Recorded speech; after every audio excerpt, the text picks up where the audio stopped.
Dear guys, welcome to Rascalebla Reviews YouTube channel. In this video, I will share details and features of Bentley Bentayga EWB.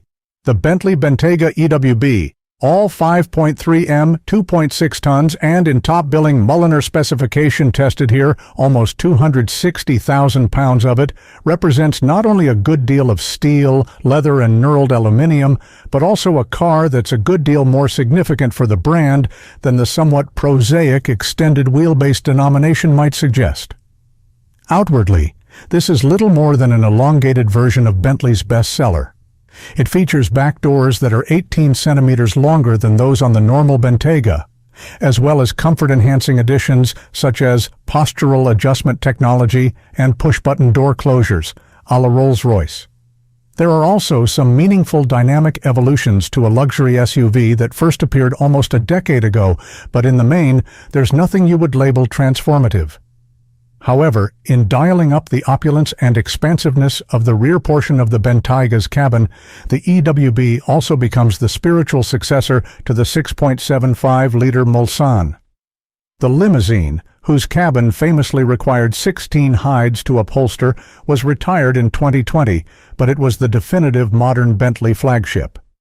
Its absence hasn't adversely affected the bottom line, but the range has perhaps lacked the aura of a truly talismanic model. The EWB plugs that hole and, in doing so, seeks to cater for the interested driver and the demanding VIP passenger alike. Factor in off-road ability, and on paper we have here arguably one of the most complete cars money can buy. But in reality, let's find out. Though notionally an SUV, the EWB's unusual proportions give it a silhouette that is more propped-up superestate in appearance. At 5,305 mm, the biggest Bentley is roughly the length of a Rolls-Royce Cullinan, yet the roofline is nearly 100 mm lower. Most testers felt that the car looks less awkward at a glance than long wheelbase versions of other luxury cars, though study the body and you will quickly discern the distended scope of the rear doors, which are the visible trace of a wheelbase that has grown from 2,995 mm to 3,175 mm. Opened wide on both sides, they give the EWB a wingspan of 4,400 mm, making it second only to the 4,600 mm of the Albatross-esque Rolls-Royce Spectre. Otherwise, the EWB is almost identical to the regular Bentayga in aesthetic terms, barring a new grille and unique alloy wheel designs.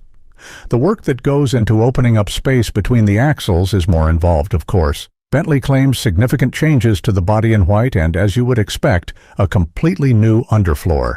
The EWB also introduces rear-wheel steering for the first time on the Bentayga, giving it a notably smaller turning circle than the regular car, despite the added length.